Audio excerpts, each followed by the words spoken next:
মনে করেন আপনি আমাকে মিথ্যা একটা অপবাদ দিয়েছেন এবং ধুয়ে রেখে দিয়েছেন একদম মিথ্যা অপবাদ দিয়ে। যতক্ষণ আমি আপনাকে মাফ না করছি, কাবা ঘরে গিয়ে গেলাফ ধরে কান্নাকাটি করলো, এই পাপ মাফ হবে না ইনশাআল্লাহ। এই অবস্থায় মৌত হলে কি হবে? পরকালে দেখবেন আমি দাঁড়িয়ে আছি আপনার জন্য। আপনার হিসাব হচ্ছে, হিসাব শেষ। আপনি সালাত, সওম, হজ জাকাতে নেকি নিয়ে উঠেছেন, কিন্তু দেখছেন আমি দাঁড়িয়ে আছি, আমার মতো আরো 10 জন দাঁড়িয়ে আছে। ওই 10 জনকে আপনি গালি দিয়েছিলেন, অপবাদ দিয়েছিলেন, তাদের গীবত করেছিলেন, তাদের সম্পদ বা সম্মানের হানি করেছিলেন।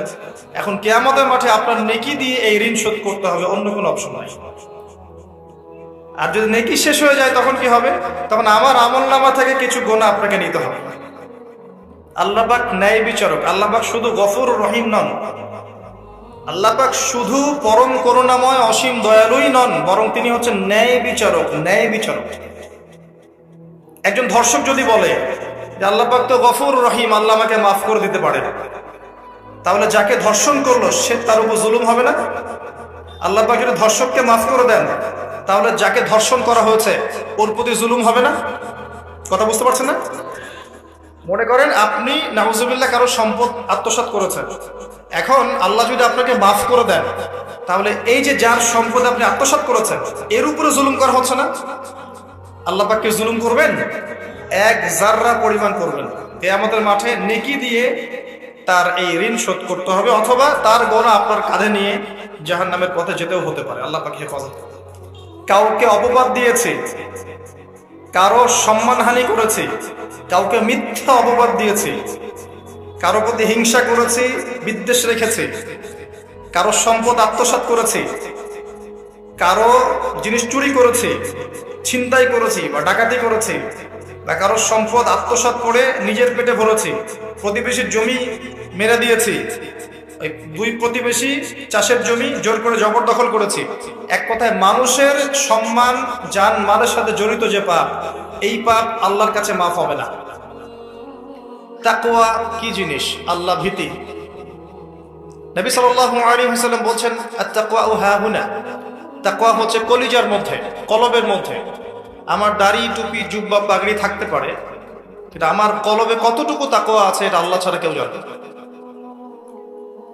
তাকওয়া সম্পূর্ণ আল্লাহ জানেন একজন ব্যক্তির মধ্যে কতটুকু তাকওয়া আছে। অনেক সময় বাহ্যিক চোখে মনে হতে পারে এই ভাইটা ইসলামিক পোশাক পরে নাই, দাড়ি আমার চেয়ে একটু ছোট,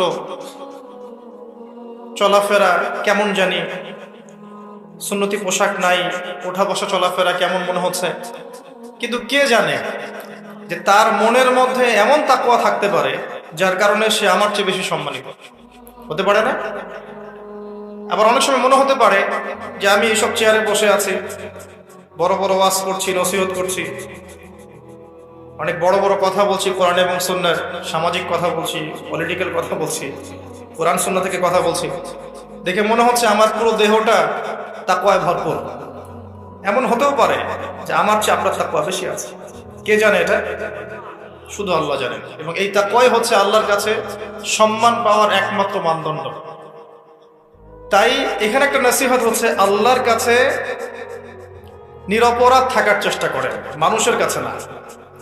আল্লাহর কাছে ফেয়ার থাকেন, আল্লাহর কাছে আপনি নিষ্পাপ থাকার চেষ্টা করেন, মানুষের কাছে না।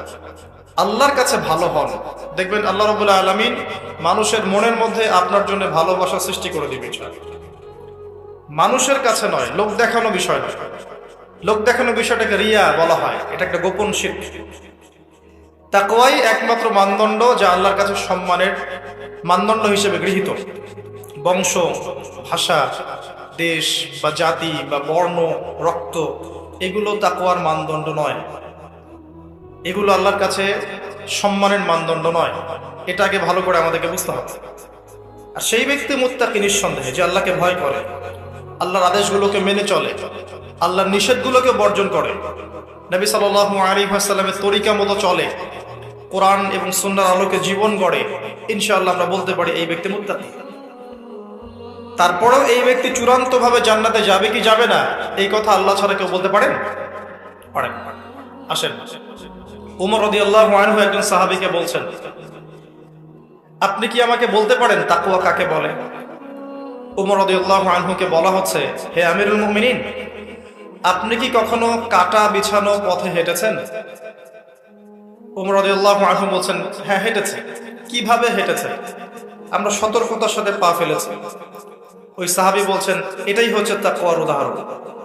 জীবনে চলার পথে আপনার সামনে শিরিকের টোপ থাকতে পারে, বেদাতের টোপ থাকতে পারে, হারাম রিজিকের টোপ থাকতে পারে, জেনার টোপ থাকতে পারে, সুদের টোপ থাকতে পারে, অনেক রকম টোপ কাটা আপনার পথে থাকতে পারে। কিন্তু আপনি এগুলো বেছে বেছে চলছেন, বেছে বেছে পা ফেলছেন এবং জান্নাত আপনার গন্তব্যের দিকে এগিয়ে যাচ্ছেন। এটার নাম হচ্ছে তাকওয়া। আপনি আমি খুব ভালো করেই জানি যে আমরা আমাদের জীবনে কি কি বড় পাপ করেছি, আমাদের বিবেক জানিয়ে দিবে না? আমরা কিন্তু ভালো করেই জানি যে আমরা আমাদের জীবনে কি কি বড় পাপ করেছি। কত বছর নামাজ পড়িনি, কত বছর রোজা রাখি নাই, কত বছর যাকাত দেই নাই, কার কার ক্ষতি করেছি, কার কার উপর জুলুম করেছি, কয়বার জেনা করেছি, কয়টা মেয়ের সাথে সম্পর্ক করেছি, কতদিন বেপর্দায় চলেছি, বয়ফ্রেন্ডের সাথে কোথায় কোথায় ঘুরেছি, বয়ফ্রেন্ডের সাথে কি কি করেছি। এখন তো গার্লফ্রেন্ডও কি কি করে, তাই না ভাই? সুবহানাল্লাহ। আর কিসের জন্য অপেক্ষা করছেন? কিয়ামতের জন্য। আর কোন নিদর্শনের জন্য অপেক্ষা করছেন? তবে এর পরে একটা সময় আসবে যখন মানুষ ছেলে ছেলে আর মেয়ে মেয়ে বিয়ে করবে। এই ধাপটা পার করে আরেকটা ধাপে যাবে, সেটা হচ্ছে মানুষ জন্তু জানোয়ারের সাথে জেনা করবে। বিশ্বাস করলেন না? অপেক্ষা করতে থাকেন। যখন এটাও দেখবেন তখন আমার কথা মনে করে, ভাই কথাটা বলছিল আগে, মানুষ জন্তু জানোয়ারের সাথেও জেনা করবে। ছেলে ছেলেকে বিয়ে করছে না, মেয়ে মেয়েকে বিয়ে করছে না, এবং এটাকে প্রমোট করা হচ্ছে এমন ভাবে যে এটা একটা ভালো জিনিস, এটা একটা ব্যক্তি স্বাধীনতা, মানুষ চাইলে করতেই পারে। কয়দিন পরে দেখবেন মানুষ জন্তু জানোয়ারের সাথেও জেনা করবে। বাচ্চাদেরকে মানুষ ধর্ষণ করছে না? এক সময় ছিল কি এই জিনিসটা, বাচ্চাদেরকে কেউ ধর্ষণ করতো? আজকে থেকে 100 বছর আগে ছিল? চিন্তা করে দেখেন, ছিল না। কিন্তু এখন স্বাভাবিক হয়ে যাচ্ছে না? অনেক দেখবেন বাচ্চা এখন ধর্ষিত হচ্ছে। আর যেহেতু এগুলোর বিচার হয় না সুষ্ঠু, ধর্ষক পার পেয়ে যায়। এগুলো কিন্তু এমনি এমনি হয়নি, আস্তে আস্তে এই সময়গুলো আসবে। যাই হোক, আমরা আমাদের ঈমান আমল হেফাজত করি, আমাদের পরিবারটাকে হেফাজত করি। আল্লাহ পাক তৌফিক দান করুন। তো যেটা বলছিলাম, আমরা কিন্তু জানি খুব ভালো করি যে আমরা কি কি পাপ করেছি। এই পাপগুলোকে আগে একটু খাতার মধ্যে লিস্ট করতে হবে। পারবেন? নিজের বড় বড় পাপগুলোকে খাতায় লিস্ট করতে পারবেন? পারা যাবে। ছোটখাটো পাপের কথা বাদ দেন। ছোটখাটো পাপ আল্লাহ পাক ওযু করলে মাফ করে দেন। ওযু করলে পাপ মাফ হয়ে যায়। নামাজের জন্য হেঁটে যাচ্ছেন, পাপ মাফ হয়ে যায়। আপনি এই যে আপনার পায়ের মধ্যে একটা কাটা ফুটেছে, পাপ মাফ হয়ে গেছে। আপনি জ্বর আসছে, আপনার গুনাহ মাফ হয়ে যাচ্ছে। আপনি মুসাফা করছেন আমার সাথে, আপনার গুনাহ ঝরে যাচ্ছে, আমার গুনাহ ঝরে যাচ্ছে। ছোটখাটো পাপ মাফের অসংখ্য পদ্ধতি আছে, আল্লাহ পাক দিয়ে দিয়েছেন আমাদের। কিন্তু কবিরা গুনাহ, বড় বড় কবিরা গুনাহ খাঁটি তওবা করা ছাড়া মাফ হবে না। আমি কি বোঝাতে পারছি? কবিরা গুনাহ খাঁটি তওবা না করলে মাফ হবে না। এই রমজানে আমাদের কবিরা গুনাহের লিস্ট আমাদেরকে করতে হবে, নিজের আমলনামার লিস্ট নিজেকে করতে হবে। এবং রমজানে রোজা রেখে সওমরত অবস্থায় আল্লাহকে বলতে হবে, আল্লাহ আমি অমুক পাপ করেছিলাম, আমাকে মাফ করে দাও। আল্লাহ আমি অমুক পাপ করেছি, আমাকে মাফ করে দাও। আল্লাহ আমি অমুক পাপ করেছি, আমাকে মাফ করে দাও। পারা যাবে ইনশাআল্লাহ? আল্লাহর জন্য এক মুহূর্তের ব্যাপার। আল্লাহ পাক আপনার সমস্ত পাপকে নেকি দিয়ে পরিবর্তন করে দিবেন ইনশাআল্লাহ, যদি মুখলেস ভাবে আপনি তওবা করতে পারেন। আরেকটা বিষয় থেকে যায়, সেটা হলো মানুষের সাথে জড়িত হক। অনেক সময় দেখা যায় কাউকে গালি দিয়েছি, এই জন্য সবসময় সতর্ক থাকবেন আপনার যারা, যেন মানুষের হক নষ্ট না হয়। মানুষ আপনাকে গালি দেখ, থাপ্পড় মারুক, জমি আত্মসাৎ করে ফেলুক, হক নষ্ট করুক, কি করে করুক, আপনি তারটা করতে চান না। যারা করছে আপনি লাভবান। আপনি কেমন করে লাভবান? আপনি অসংখ্য নেকি পাচ্ছেন, আপনি জানছেনও না। যেই আপনার বিরুদ্ধে, মনে করেন আপনি নিষ্পাপ, আপনি মাজলুম, আপনি কোনো অন্যায় করেন নাই, আপনার বিরুদ্ধে জুলুম করা হচ্ছে, অপবাদ দেওয়া হচ্ছে, আপনাকে আন্ডারএস্টিমেট করা হচ্ছে, ইত্যাদি ইত্যাদি, আপনি বসে বসে নেকি পাচ্ছেন, বসে বসে নেকি পাচ্ছেন। এবং পরকালে কিয়ামতের মাঠে উঠে দেখবেন অসংখ্য নেকি অটোমেটিক আপনার আমলনামায় চলে আসবে। তখন তারা আফসোস করবে, দুনিয়াতে এই কাজগুলো না করে ভালো কিছু করলে ভালো হতো। যাই হোক, মানুষের সাথে জড়িত পাপ আল্লাহর কাছে মাফ হবে না। এই কারণে এই রমজান মাসে ওই লিস্টের মধ্যে থাকবে আমি কার কার ক্ষতি করেছি, থাকবেই। কিন্তু যতটুকু মনে পড়ে লিখে ফেলবেন, সুযোগ থাকলে সেটা ফেরত দিয়ে দিবেন। যদি সুযোগ না থাকে ক্ষমা চেয়ে নিবেন, যদি সেই সুযোগও না থাকে তার পরিবারের কাছে ক্ষমা চেয়ে নিবেন, যদি সেই সুযোগও না থাকে তার পক্ষ থেকে সদকা করে দিয়ে পারা যাবে ইনশাআল্লাহ। সেই সুযোগও নাই, তাহলে হাতটা তুলে তার জন্য দোয়া করবেন, আল্লাহ আমি আমার অমুক ভাইকে মিথ্যা অপবাদ দিয়েছিলাম, আল্লাহ তুমি তাকে মাফ করে দেবে। আশা করা যায় আপনার গুনাহ আল্লাহ মাফ করে দিবেন ইনশাআল্লাহ। আসুন, রমজানের প্রথম কাজ এইটা, গুনার লিস্ট করা। একটু ধৈর্য ধরে বসেন, আমি অনেক ক্লান্ত, অনেক লম্বা সফর করে আসছি, এই জন্য আস্তে আস্তে কথা বলছি। তবে ইনশাআল্লাহ আজকে আমরা রমজানটাকে কিভাবে কাটাবো এবং কোরআনময় করে কিভাবে কাটাবো, কিছু উপকারী কথা আপনাকে বলবো ইনশাআল্লাহ। আল্লাহ পাক আমাদেরকে আমল করার তৌফিক দান করুন। প্রথম কাজ পাপের লিস্ট করা, তারপরের কাজ হচ্ছে তওবা করা। রমজানে আমরা তওবা করব যে আল্লাহ পাক আমি দুনিয়াতে যত পাপ করেছি, জানা অজানা, ছোট বড়, প্রকাশ্য গোপন, যত পাপ করেছি, যা আমি জানি যা আমি জানি না, যা তুমি আমার চেয়ে ভালো জানো, আল্লাহ মাফ করো। পারা যাবে ইনশাআল্লাহ। খালি বলতে হবে আস্তাগফিরুল্লাহাল্লাযী লা ইলাহা ইল্লা হুয়াল হাইয়ুল কাইয়্যুম ওয়া আতুবু ইলাইহি, এটা পড়বেন। অথবা আল্লাহুম্মা আনতা রাব্বী লা ইলাহা ইল্লা আনতা খালাকতানি আনা আবদুক ওয়া আনা আলা আহদিক ওয়া ওয়া'দিকা মাস্তাতা'তু আউযু বিকা মিন শাররি মা সানা'ত আবুউ লাক বিনি'মাতিকা আলাইয়া ওয়া আবুউ বিযানবি ফাগফিরলি ফাইন্নাহু লা ইয়াগফিরু যুনুবা ইল্লা আনতা। পারা যাবে ইনশাআল্লাহ। হিসনুল মুসলিম, গুগল প্লে স্টোরে যান, একটা অ্যাপস আছে হিসনুল মুসলিম, একটা বই আছে, এটা কিনেন। সমস্ত দোয়া এখানে দেয়া আছে, দেখবেন আর পড়বেন, পকেটের মধ্যে রাখবেন, দেখবেন, পড়বেন। পড়া যাবে ইনশাআল্লাহ। ইনশাআল্লাহ। এরপরে তওবার পরে কি? তওবার পরে রমজান মাসের বাজার আগে করব। এখন শাবান মাস চলছে, হাতে যতটুকু টাকা পয়সা আছে বা জমানো কিছু টাকা তো আছে, এখান থেকে আপনি রমজান মাসের বাজার করবেন। রমজান মাসে আপনি বেশি বেশি বাজারে যাবেন না, ওই মাসে যেটা আর্ন করবেন সেটা জমিয়ে রাখবেন, সমস্যা নাই। সম্ভব হলে ঈদের যে কাপড় চোপড় লাগে, আপনার স্ত্রীর জন্য এক সেট, আপনার বাচ্চার জন্য এক সেট, আপনার এক সেট নতুন কাপড় পরা সুন্নাত, এবং আমরা সবাই নতুন কাপড় পরার চেষ্টা করবো ইনশাআল্লাহ। যাদের নতুন কাপড় নাই তাদেরকে কাপড় দেওয়ার চেষ্টা করবো ইনশাআল্লাহ। এটাও কিনে রাখতে পারেন আগে ভাগেই। রমজান মাসে আপনি বাজারে সময় দিবেন না, দুনিয়ার কাজে বেশি ব্যস্ত হবেন, এটা একটা টার্গেট। এরপর আপনি রমজান মাসে একটা প্রজেক্ট হাতে নেবেন যে আমার মতো বহু মুসলিম সমাজে আছে যাদের পুরো মাস চলার মতো টাকা পয়সা নাই, আছে না? সামাজিকভাবে হোক, মাদ্রাসার উদ্যোগে হোক, বা রাষ্ট্রীয়ভাবে হোক, যেভাবে হোক, এই গরিব মানুষদের লিস্ট করে বাসায় বাসায় অন্তত এক মাসের বাজার খরচ পৌঁছে দেওয়ার চেষ্টা করতে হবে। পারবেন? পারবেন না? এক মাসের বাজার কত টাকা লাগে? 2000, 3000। নিত্য প্রয়োজনীয় কথা বলছি, সব তো দিতে পারবেন না। 2-3 হাজার, 4000, এর মধ্যে সে চাল পাবে, ডাল পাবে, ছোলা বুট পাবে, তেল পাবে। বাই দ্য ওয়ে, তেলের দাম যে এখন কত আমি তো জানি না, আমি অবশ্য বাজারে চাই না, আমি জানি না দাম কত।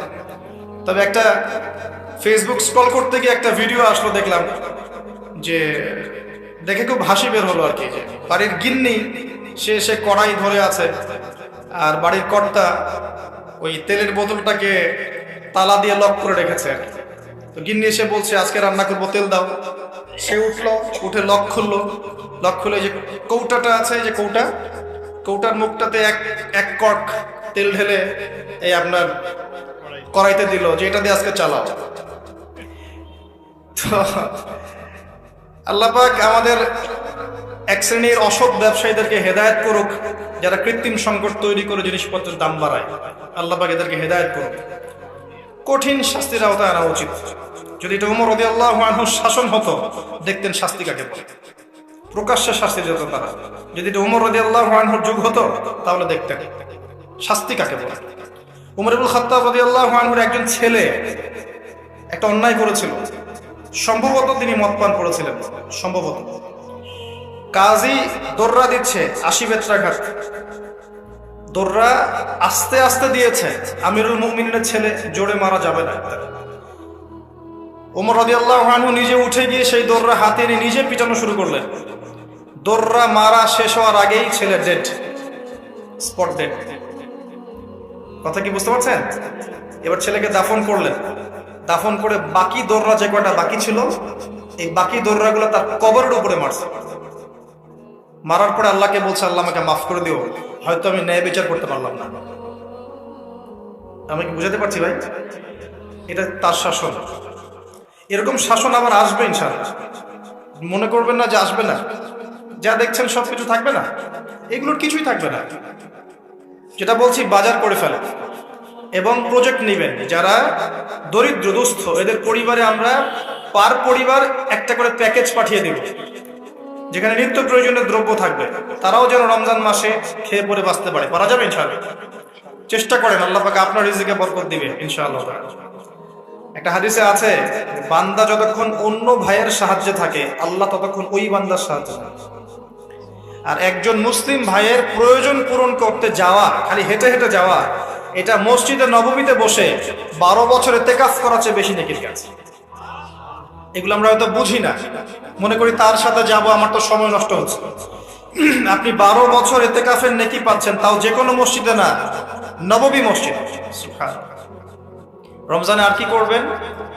কম খাবেন, সেহরি আর ইফতারে বেশি খাবেন না, এবং 2টা তরকারি দিয়ে যদি খাবার হয়ে যায়, 10টা তরকারি করার কোনো দরকার নেই। আপনিও দুনিয়ার কাছে বেশি ব্যস্ত হবেন না, বাড়ির মা বোনদেরকেও ব্যস্ত রাখবেন না, তাদেরকেও দিন শেখার সুযোগ দিবেন।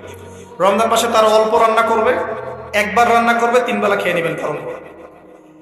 তারা তালিম করবে, তারা কোরআন শেখার মজলিসে যাবে, তারা মহিলাদের মধ্যে দিন চর্চা করবে, তাদেরকেও দিনের সুযোগ করে দিতে হবে। পারা যাবে ইনশাআল্লাহ। এবং আপনিও তালিমে বসবেন, 5 ওয়াক্ত নামাজ মসজিদে আদায় করবেন, ইসলামিক দর্শগুলোতে বসবেন, ইমানকে তাজা করবেন, ইমানকে তাজা করবেন। কম খাবেন। আমি বরাবরই বলি যে এই খাওয়ার যে ব্যাপারগুলো আছে, এখানে আমরা যারা দাবি করি যে ইসলাম আমরা প্রচার করছি, জনগণের মাঝে ঢুকাই দিচ্ছি, তাদের অনেকের মাঝেই দেখবেন খাওয়ার সুন্নত নাই। কথা বুঝতে পারছেন না? বড় বড় কথা বলার পরে খাওয়ার টেবিলে খালি বসায় দেন, দেখবেন সব শেষ, 7 পেট খেয়ে শেষ করে ফেলছে। খাওয়ার সুন্নত ওই কোরআনে আছে, হাদিসে আছে, প্র্যাকটিক্যালি নাই। নবীজি কি বলেছেন? খেতে হলে, যদি খেতেই হয়, তাহলে 1 ভাগ পেটে, 1 ভাগ, আরেক ভাগ পানি, আরেক ভাগ ফাঁকা। কি চাচ্ছেন সব লেখা আছে। এটাই ইসলাম, যেখানে প্রতিটা বিষয়ের সমাধান আছে, খুঁটিনাটি সবকিছু আছে। আমরা অমুসলিম ভাই বোনদেরকে অনুরোধ করব, জীবনটাকে নিয়ে ভাবুন এবং কোরআন সুন্নাহকে একবার নিরপেক্ষভাবে পড়াশোনা করেন। এরপর যদি আপনার মনে হয় মন থেকে, হ্যাঁ, কোরআন এবং সুন্নাহয় সবকিছুর সমাধান আছে, নিঃসন্দেহে এটা এক আল্লাহর পক্ষ থেকে মনোনীত দিন, আর দেরি করবেন না, ইসলাম কবুল করে ফেলুন। আল্লাহ পাক তৌফিক দান করুন। বলা যায় না তাদের দ্বারা আল্লাহ পাক আমাদের চেয়ে অনেক বেশি খেদমত নিতে পারেন।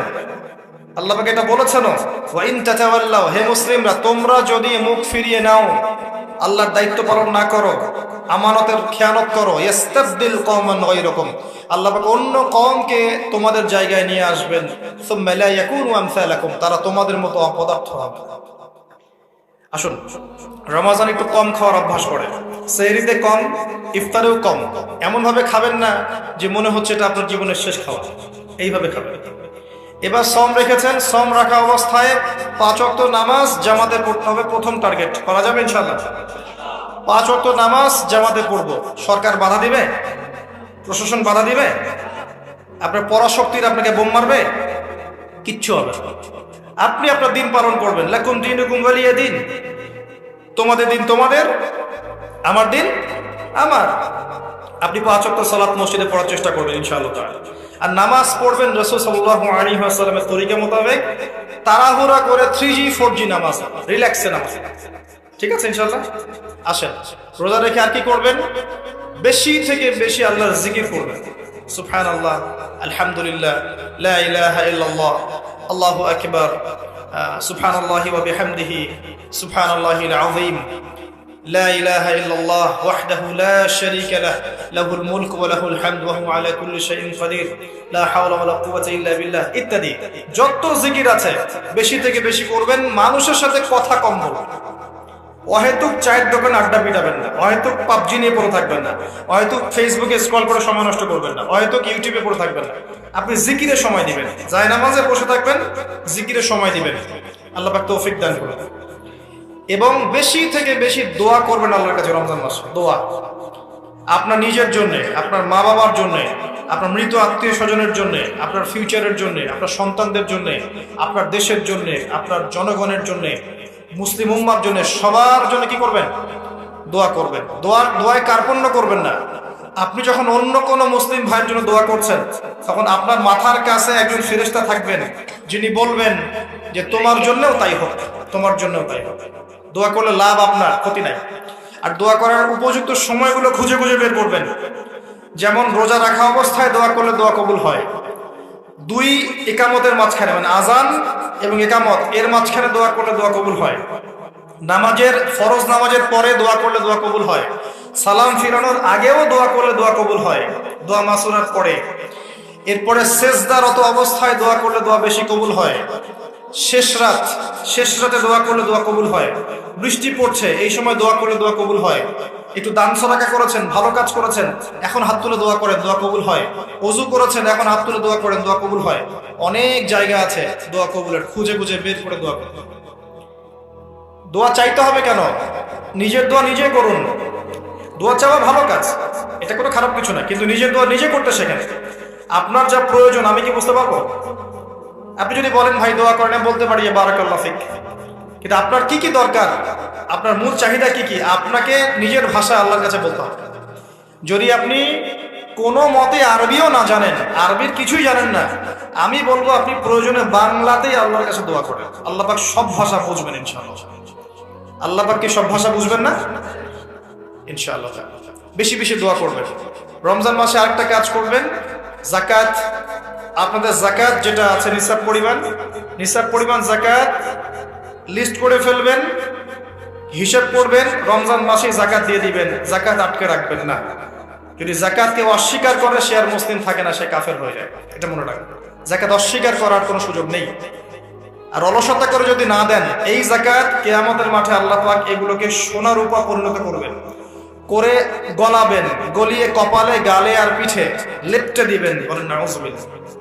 এবং এই যাকাত একটা সাপের আকৃতি নিবে, সাপ, বিষাক্ত সাপ, যেটা গলায় পেঁচানো থাকবে, মাথাটা থাকবে এই কপাল বরাবর। কবরের মধ্যে যখন শোয়ানো হবে, এই কপাল বরাবর এই সাপ ঠকতে থাকবে, বলবে আমি তোমার সম্পদ, আজকে 7 ঘন্টা। এটাকে আমরা চাচ্ছি না। যাকাত দিয়ে দেন। আর যাকাত ইসলামিক অর্থনীতির ভিত্তি। যাকাত দিলেই গরিবের কাছে আপনার সম্পদ যাবে, তখন সেও খেয়ে পরে বাঁচতে পারবে। এভাবে সাম্য বজায় থাকবে। আল্লাহ আমাদের বোঝার তৌফিক দান করুন।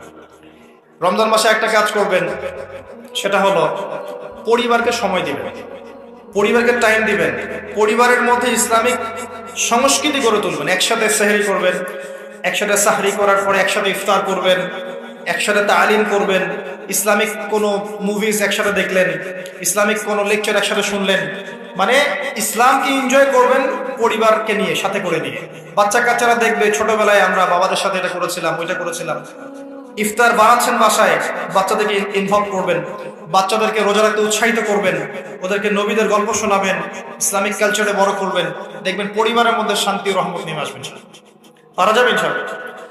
রমজান মাসে আরো একটা কাজ করবেন, সাদাকাতুল ফিতর দিয়ে দিবেন। এটা সম্পর্কে আলেম ওলামারা আপনাদেরকে বলবে খুতবা ইনশাআল্লাহ, আমি আগেই বলে রাখলাম, সাদাকাতুল ফিতর দিয়ে দিবেন। রমজান মাসে আরেকটা ইম্পর্টেন্ট কাজ আছে, সেটা হলো যে আমাদের সমাজে অনেক এতিম থাকে, বিধবা থাকে, নিঃস্ব অসহায় মানুষ থাকে। এই মানুষগুলোর পাশে দাঁড়ানোর চেষ্টা করবে, বেশি থেকে বেশি দান সাদাকা করবে। যতটুকু সামর্থ্য আল্লাহ দিয়েছেন আপনি বেশি থেকে বেশি দান সাদাকা করবেন। এভাবে ইনশাআল্লাহ আপনি রমজানটাকে উপলব্ধি করতে পারবেন, এনজয় করতে পারবেন। আপনার সালাতের মাধ্যমে, আপনার সিয়াম রাখার মাধ্যমে, দোয়া করার মাধ্যমে, জিকির করার মধ্য দিয়ে, পরিবারের সাথে এনজয় করার মধ্য দিয়ে দেখবেন আপনি আত্মশুদ্ধি অর্জন করতে পারছেন। একটা কাজ, রাতের বেলা তারাবি সালাত, রাতের বেলা তারাবি মসজিদে জামাতে পড়ার চেষ্টা করবেন। এবং সবচেয়ে সুললিত কণ্ঠে যিনি তেলাওয়াত করতে পারেন তাকে ইমাম বানাবেন। নামাজটা এনজয় করা যায় যেন। রুকু করলে সেজদা পাই না এমন নামাজ দরকার নাই।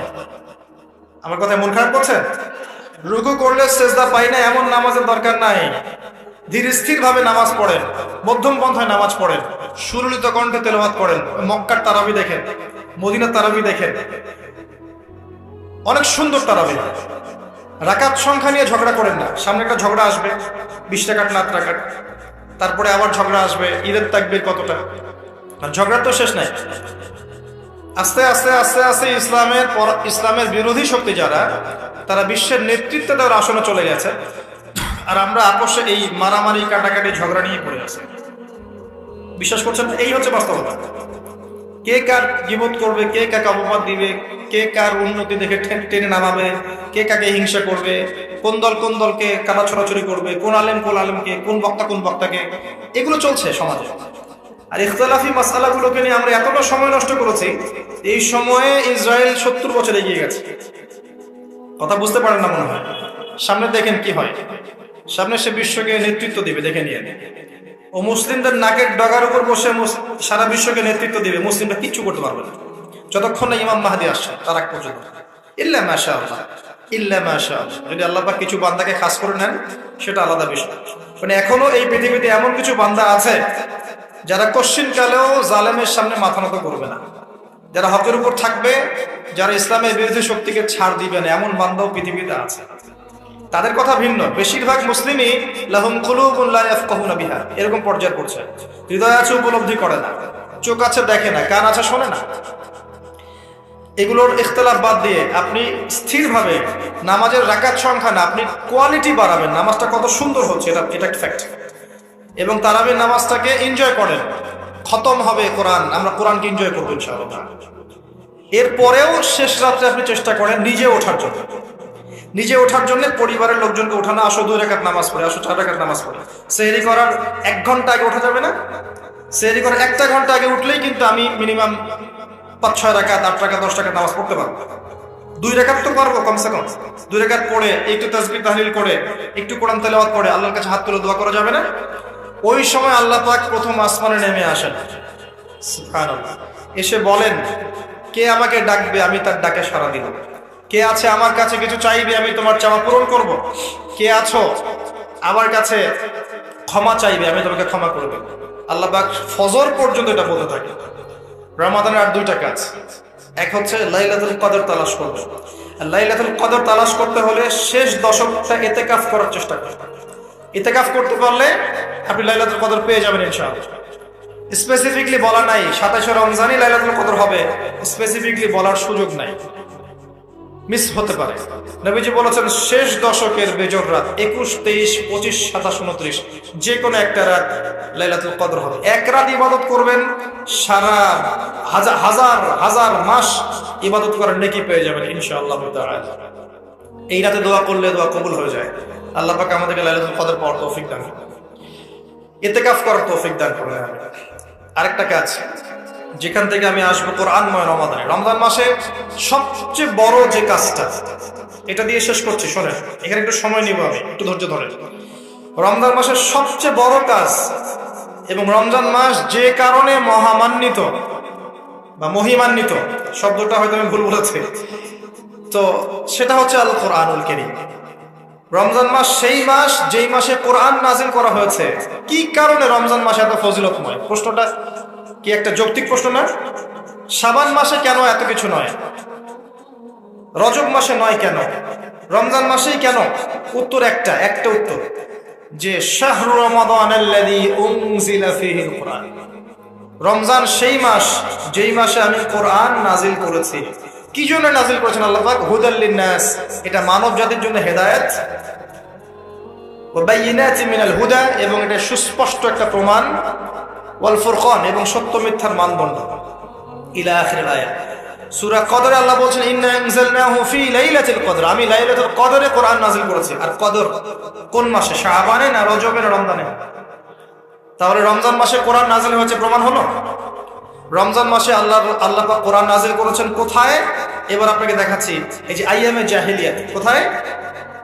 আইয়ামে জাহেলিয়াতে, যখন একটা যুগের মধ্যে শিরক আছে, সুদ আছে, ঘরে ঘরে শিরক, ঘরে ঘরে সুদ, ঘরে ঘরে মাদক, ঘরে ঘরে মেয়েদের অবমাননা, এবং গোত্রীয় হানাহানি, কাটাকাটি, মারামারি, জেনা, ব্যভিচার ভর্তি একটা সমাজের মধ্যে। এখানে রমজান মাসে লাইলাতুল কদরে আল্লাহ কোরআন নাজিল করছে। কথা কি বুঝতে পারছেন? এবার এই মাসটাকে আল্লাহ পাক সম্মানিত করে দিলেন। তাহলে রমজান মাসের মূল কাজটা কি? কোরআনকে সময় দেয়া। এই মাসের মূল বিষয়টা কি? আল কোরআন। এখন আসেন, এই জাহেলি যুগে কোরআন নাজিল হলো মাত্র 23 বছর পর। কত বছর? মাত্র 23 বছর কোরআন অনুযায়ী চলার পরে দেখা গেল ওই জাহেলি যুগের মধ্যে কোনো শিরক নাই, ওই জাহেলি যুগের মধ্যে কোনো সুদ নাই, ওই জাহেলি যুগের মধ্যে কোনো নারীর অবমাননা নাই, ওই জাহেলি যুগের মধ্যে কোনো রকমের মাদক নাই, এই জাহেলি যুগের মধ্যে, ওই জাহেলি যুগের কোনো গোত্রীয় হানাহানি নাই, সবাই ভাই ভাই হয়ে গেছে। সুবহানাল্লাহ। কত বছর? 23 বছর। কিভাবে চলেছেন? এই আল্লাহর কিতাব আল কোরআনুল কারীম, এর শিক্ষা এবং এর ব্যাখ্যা সুন্নাহ, এটাকে ফলো করে চলা হয়েছে 23 বছর, মাত্র 23 বছর। এখন সেই আল্লাহ কি নাই? সেই নবী নাই? নবী জীবিত না থাকলেও তার সুন্নাহ নেই, এবং সেই কিতাব আমাদের মাঝখানে নাই? সবই আছে। সেই আল্লাহ থাকেন, সেই নবীর সুন্নাহ থাকে, এবং সেই কিতাব আমাদের মাঝে থাকে, তাহলে আমাদের জাহিলিয়াতগুলো দূর করা সম্ভব না? কি করবেন রমজান মাসে কোরআনকে? আপনি জেনেছেন রমাদান মাস কোরআনের মাস, এই মাসটাকে আপনি কিভাবে মূল্যায়ন করবেন? আমি কয়েকটা ক্লাসিফিকেশন বলছি, লিসেন, এই জায়গাটা একটু ভালো করে শোনেন। 1 নাম্বার, বিভিন্ন শ্রেণীর মানুষ থাকে। এক শ্রেণীর মানুষ আছে আমাদের সমাজে যারা আলিফ বা তা মোটেই জানে না। আছে? আছে? এমন অনেক মানুষ আছে, এদের সংখ্যা কিন্তু কম না, প্রচুর মানুষ এরা আলিফ বা তা উচ্চারণ করতে পারবে, কোরআন বিশুদ্ধ করে একটা আলহামদুলিল্লাহি রাব্বিল আলামিন এটা পড়তে পারে না, বানান করে করে পড়তে পারে না। আছে না? এক কথায় বিশুদ্ধ তেলাওয়াত করতে পারে না, এমন মানুষের সংখ্যা কম না বেশি? প্রচুর। তাদের জন্য এই রমজানের টার্গেট হচ্ছে তাদেরকে এই রমজানের মধ্যেই কোরআন তেলাওয়াত করা শিখতে হবে। এতটুকু পারবেন? পারবেন না? ভয় পাচ্ছে? রমজান 1 মাস সময় লাগার কথা না, আপনার 20 দিন সময় লাগবে কোরআন তেলাওয়াত শিখতে ইনশাআল্লাহ। বিশ্বাস হচ্ছে না? হয়তো আপনি দ্রুত গতিতে পড়তে পারবেন না, কিন্তু পড়তে পারবেন। আপনি মদ মাখরাজ তাজবিদগুলো শিখতে পারবেন। এখন আপনার জন্য টার্গেট যারা কোরআন মোটেই তেলাওয়াত করতে পারেন না, এই মাসে 1 মাসের মধ্যে আপনি কোরআন তেলাওয়াত করা শিখবেন, এটাই আপনার টার্গেট। পারবেন? মনে রাখবেন, নবী সাল্লাল্লাহু আলাইহি ওয়াসাল্লাম বলেছেন ইকরাউল কোরআন, তোমরা কোরআন তেলাওয়াত করো। ফাইন্নাহু ইয়াতি ইয়াউমাল কিয়ামা শাফিআন লিআসহাবিহি, কোরআন কিয়ামতের দিন তার পাঠকারীর জন্য সুপারিশকারী হবে ইনশাআল্লাহ। খায়রুকুম মান তাআল্লামাল কোরআন ওয়া আল্লামা, তোমাদের মধ্যে সেই ব্যক্তি শ্রেষ্ঠ বা উত্তম যে নিজে কোরআন শেখে, অন্যকে শেখায়। আরো হাদিস এসেছে, নবী সাল্লাল্লাহু আলাইহি ওয়াসাল্লাম বলেছেন আল্লাযী ইয়াকরাউল কোরআন ওয়া হুয়া মাহিরুম বিহি, যে ব্যক্তি কোরআন তেলাওয়াত করে এবং তার উপর দক্ষ হয়, মা'আস সাফারাতিল কিরামিল বাররা, সেই ব্যক্তি সম্মানিত ফেরেশতাদের সাথে হাসর করবে। ওয়াল্লাযী ইয়াকরাউল কোরআন ওয়া ইয়াতাতা'তা'উ ফিহি, আর যে ব্যক্তি কোরআন তেলাওয়াত করে কিন্তু করতে গিয়ে আটকে যায়, ওয়া হুয়া আলাইহি শাক, এটা তার জন্য কষ্টকর হয়, ফালাহু আজরান, তার জন্য ডাবল পুরস্কার আছে। একটা হাদিসে, তিরমিজির হাদিসে নবীজি বলেছেন যে মান করা হারফাম মিন কিতাবিল্লাহি ফালাহু হাসানা, যে ব্যক্তি একটা হরফ পড়বে আল্লাহর কিতাবের, আলিফ লাম মিম, লা আকুলু আলিফ লাম মিম হারফুন, নবীজি বলছেন আমি বলছি না যে আলিফ লাম মিম তিনটা মিলে একটা হরফ, বাল আলিফুন হরফ, লামুন হরফ, মিমুন হরফ, আলিফ একটা হরফ, লাম একটা হরফ, মিম একটা হরফ, প্রত্যেকটা হরফে তার 10টা করে নেকি হবে ইনশাআল্লাহ। আল হাসানাতু বিআশরি আমসালিহা, একটা নেকিকে 10 দিয়ে গুণ করা হবে। আর রমজান মাসে যে কোনো নেক আমল 70 গুণ বাড়িয়ে দেওয়া হয়। আল্লাহ চাইলে 700 গুণ বাড়াতে পারেন, আল্লাহ চাইলে অপরিসীম বাড়াতে পারেন। আল্লাহ কবুল করুন। তিলাওয়াত করবেন, তিলাওয়াত শিখবেন। তো যাদের কোরআন তেলাওয়াত করার যোগ্যতা নেই, এই মাসে কি টার্গেট দিলাম ভাই? এই মাসে আপনি ন্যূনতম টার্গেট জাস্ট কোরআন তেলাওয়াত শিখবেন। পারবেন ইনশাআল্লাহ? অনেকের মধ্যে কনফিউশন আছে না, আমারটা হচ্ছে কি হচ্ছে না, আছে না, সঠিক হচ্ছে কি হচ্ছে না। আপনিও এই টার্গেটে থাকেন, আপনি এই মাসে কোরআন আবার তেলাওয়াত করা শিখবেন। কিভাবে শিখবেন? মাদ্রাসায় কোর্স করানো হবে, আপনি মাদ্রাসায় যাবেন। অনলাইনে যদি কোর্স করায় কেউ, অনলাইনে কোর্স করবেন, অথবা বাসায় একটা আরবি শিক্ষক নেবেন, অথবা মসজিদ ভিত্তিক এই মাসব্যাপী কোরআন শিক্ষার কার্যক্রম চালু করবেন। করা যাবে ইনশাআল্লাহ। এটা উচিত রাষ্ট্র থেকে চালু করে দেয়া মাসব্যাপী কোরআন শিক্ষার কার্যক্রম। এটা করতে পারলে সবচেয়ে ভালো হতো, এদেশ থেকে যত মহামারীর ভাইরাস সব চলে যেত। বিশ্বাস করেন না? কোরআনের বরকতে সব বিপদ আপদ কেটে যেতে পারে। সূরা বনী ইসরাঈল আল্লাহ পাক বলেছেন যে ওয়াইদা ক্বরা'তাল কুরআন, হে নবী আপনি যখন কোরআন তেলাওয়াত করবেন বা করেন, জাআলনা বাইনাকা ওয়া বাইনাল্লাযীনা লা ইউমিনুনা বিল আখিরাহ হিজাবান মাসতুরা, যখন আপনি কোরআন তেলাওয়াত করেন তখন আপনার এবং ওই জগৎ, যেই জগৎটা আল্লাহ এবং পরকালে বিশ্বাস করে না, এদের মাঝখানে মানে ইমানদার এবং এর শত্রুদের মাঝখানে আমি আল্লাহ একটা অদৃশ্য পর্দা স্থাপন করে দিয়েছি।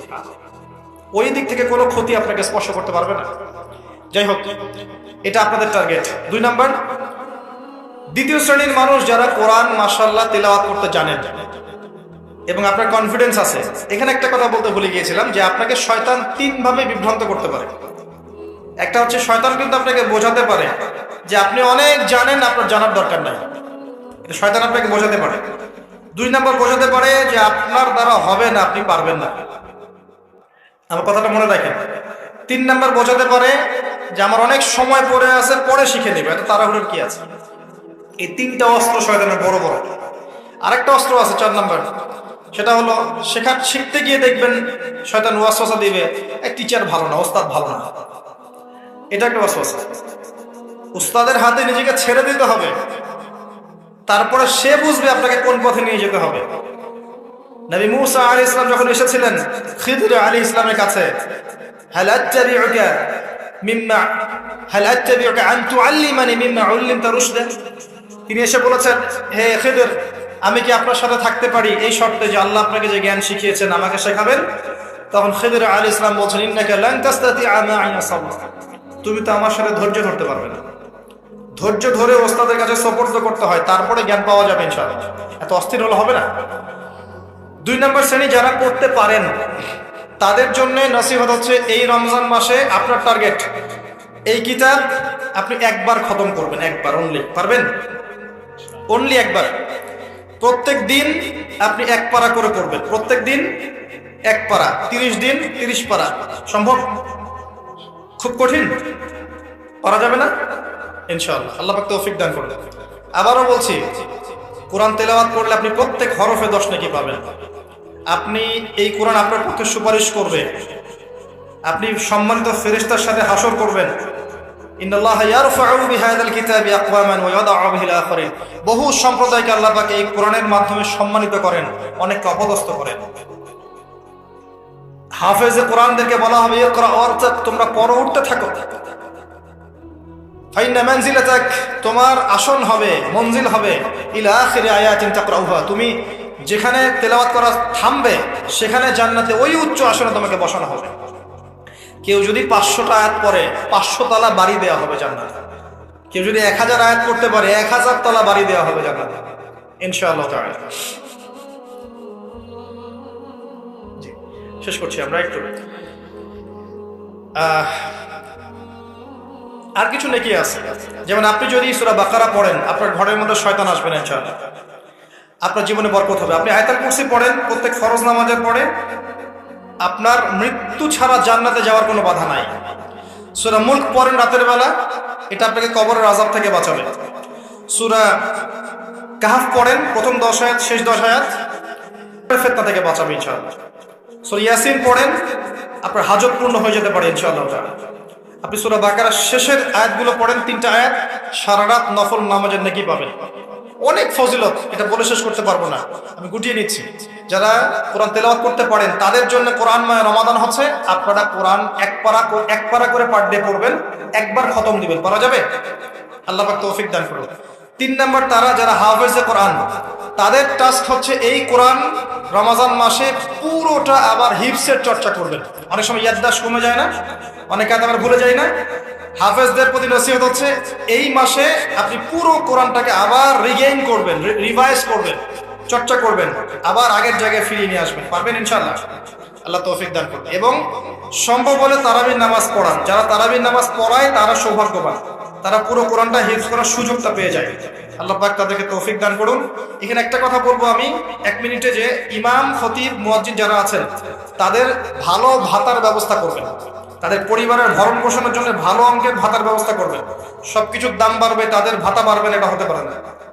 তাদের জন্য, তাদের পক্ষে যদি কথা বলার কেউ না থাকে, আমি কথা বলছি, আমি কথা বলছি, তাদের জন্য আপনি ভালো অঙ্কের ভাতার ব্যবস্থা করবেন, তাদেরকে যেন পরিবার নিয়ে টেনশন করতে না হয়। নামাজ পড়াবেন, তারাবি পড়াবেন, খুতবা দিবেন, দিনের প্রচার করবেন, আপনি তার পরিবারের দায়িত্ব নিয়ে নেবেন। পারবেন? এটা করতে না পারলে তো আল কোরআন আলো ঘরে ঘরে জ্বলবে না। কোরআনওয়ালা মানুষের যদি সমস্যায় থাকে তাহলে কোরআনের কথা কে বলবে? কে নামাজ পড়াবে আর কে আপনাকে তারাবি পড়াবে?